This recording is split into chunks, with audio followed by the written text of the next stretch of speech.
Alors, merci papa pour la parole et pour cette invitation, encore une fois. Alors, mon foyer, disons mon mariage, on a traversé une année d'épreuves où j'ai connu l'humiliation. Ce n'était pas dans le quartier, papa, c'était mondialement, où les gens m'ont envoyé des vidéos de mon mari et ça a causé. Attends, c'est comme ça que tu as appris? Oui. Et les gens ne savent pas, mais on a ouvert cette vidéo ensemble, on était ensemble. Donc, sa petite sœur a appelé, sa petite sœur est en train de crier au téléphone. On voit une vidéo qui circule sur les réseaux sociaux, c'est toi. Alors, à ce moment-là, moi et lui, on ne savait pas de quoi il s'agissait. Alors, il dit à sa petite sœur, on voit la vidéo, c'est quelle vidéo? Alors, il ouvre, il me dit, babe, viens voir, et on ouvre, c'était sa vidéo. Mais quand il a dit, viens voir, il ne savait pas de quoi il s'agissait. Donc, j'étais enceinte de 6 mois. Et on était au Congo pour le travail. oh là là. Alors, on a vu que les réseaux sociaux, c'était très chaud. Les blogueurs ont commencé à débattre. Ils ne savaient pas de quoi il s'agissait. Parce que, papa, il y a des gens qui prennent ton histoire, ils font comme s'ils connaissent ton histoire plus que toi. Donc, ils ont commencé l'humiliation après humiliation. Moi qui étais enceinte, ils m'ont plongé même dans les problèmes comme si c'était moi qui avais fait cet acte. Mais ce qui est vraiment prophétique, le Seigneur m'avait préparé pour ça. Le Seigneur m'avait préparé pour ça. Un jour, j'ai appelé mon mari, il était au Congo, j'étais aux États-Unis. Je lui ai dit, le Seigneur m'a montré qu'il y a une femme qui veut te piéger. Et comme j'avais dit tout à l'heure, papa, Dieu parle. Dieu parle. Souvent, on ne comprend juste pas. Alors, on était entré en prière. Moi, dans un rêve, j'ai vu une femme qui était venue chez moi à la maison. Donc, quand tu lui as dit que le Seigneur m'a montré qu'une femme t'a piégé, oui. Ou bien qu'une femme t'a piégé ou t'a piégé. Ok. C'était, voilà, c'était juste, c'était comme une vision. Et j'ai senti vraiment une présence démoniaque dans ma maison. Et j'étais enceinte, mais j'étais entrée en jeûne. J'ai prié, j'ai vu une femme venir, elle a signalé à gauche, à droite, elle a sorti, je ne sais pas quel esprit en elle qui est entré dans ma maison. Alors j'ai demandé à mon mari si on pouvait entrer en prière. On est entré en prière, on a commencé à prier. Là, il était au Congo, toi tu étais aux Il était au États-Unis. Congo. Donc vous avez prié en... Oui, en distance, okay. voilà. Alors je pars en Afrique du Sud déposer les enfants chez ma mère pour que je le rejoigne au Congo. C'est le jour que la vidéo a été envoyée. Alors, long story short, on a traversé des moments très difficiles. Papa, ce qui est vrai, moi, Déborah Lukalu, comme je me connais, je n'avais jamais pardonné. Jamais. Mais la manière dont le Seigneur m'a calmé dans la tempête, qui est d'ailleurs, mon album s'intitule Trust in the Storm, qui veut dire le calme dans la tempête. Donc, faire confiance en Dieu dans la tempête. Une chose que je sais, Dieu ne nous entraîne pas. Les soldats ne sont pas entraînés pour la paix. Ils sont entraînés pour la guerre. Donc, moi, je savais déjà que j'étais en guerre et que je devrais me calmer, écouter mon mari, parce qu'il disait toujours qu'il devrait voir notre parrain. Il devrait voir notre parrain. Et il disait ça avant l'histoire? Avant cette histoire. Oui. Alors, il avait peur de me dire, et bon, long story short, comme je veux dire, papa, c'était très long. Ça a impliqué la famille. Donc, du coup, pour moi, j'ai voulu les divorces. Mais je regardais, papa, je me suis dit, j'ai vraiment écrit les bienfaits, les qualités de mon mari. Et j'ai écrit ses défauts. J'ai vu que ses qualités dépassaient les défauts. J'ai décidé de rentrer. Mais il y a un message que Dieu m'avait donné. J'avais enlevé ma bague, papa, j'ai pris mes habits. J'étais très fâchée. Les gens me voient sur les réseaux sociaux, ils croient que je n'avais rien fait. Mais it was a whole process. Je devrais me poser tant de questions si je devrais rester dans le foyer ou pas. Et c'était douloureux parce que j'étais enceinte un moment. Donc pendant 3 jours, mon bébé ne bougeait pas. It was hell in my marriage. C'était l'enfer dans son mariage. Voilà. Alors, mon mari m'a demandé pardon.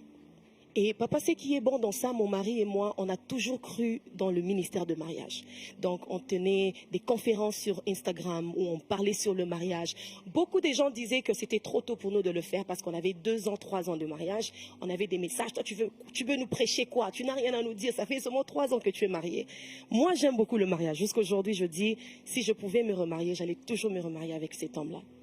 Mais, malheureusement, ou je dirais heureusement, parce que ça nous a rendu très forts. Cette épreuve est venue Et aujourd'hui, je suis en mesure de dire à une femme que c'est possible que tu traverses l'épreuve et que Dieu puisse te guérir. Je dirais encore, papa, que ce n'est pas le mariage qui te rend heureux.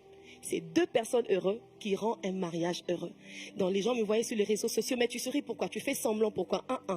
It's not marriage that makes me happy. It's C'est pas le God mariage that makes qui me la rend, happy. qui la rend heureuse, c'est Dieu qui la rend heureuse. And we went through counseling. On a vu le Ils ont vu des pasteur, conseillers. le pasteur Ivan, qui nous a appelés avec maman Maud à Kinshasa. On a eu nos parents. C'est pourquoi il est très important d'avoir des bons mentors autour de toi. Parce que je pouvais faire l'erreur de divorcer sans écouter la version de mon mari, pourquoi il m'avait pas dit, sans écouter l'histoire entière et peut-être divorcer.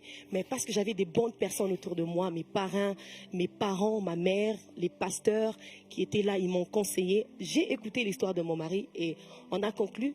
À notre arrivée à Atlanta, il y a eu des témoignages qui sont sortis, des gens qui sont venus demander pardon, que c'était un coup monté.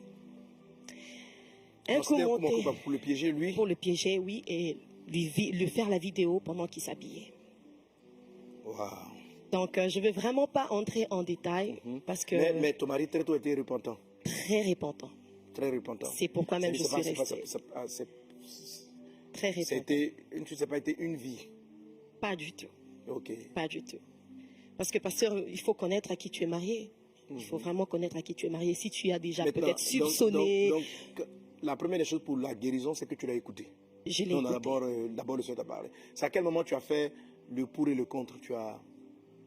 Je crois que quand j'ai pris mes bagages, je suis allée chez mon grand frère, toujours à Kinshasa. Je me suis dit, peut-être ici, il y a beaucoup de voix, parce que, pasteur, mon téléphone avait explosé des appels. Tu as celui-ci qui te dit, il faut divorcer, il faut laisser, toi, tu es quelqu'un de public. Et de ce côté, on te dit, il faut pardonner, tu prends toujours sur le pardon, il faut pardonner. Donc, j'ai voulu moi-même entendre Dieu. C'est pourquoi j'ai pris mes bagages. Ça avait fait du mal qu'on était dans un même pays, mais on n'habitait pas dans une même maison.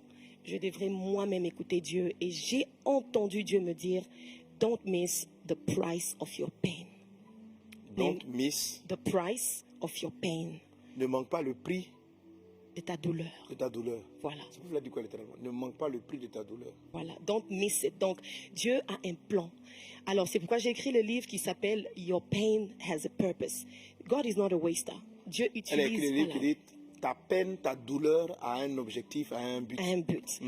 And s'il vous plaît, if you don't have the book, grab it parce que ça va tellement vous bénir. Voici le livre à l'écran.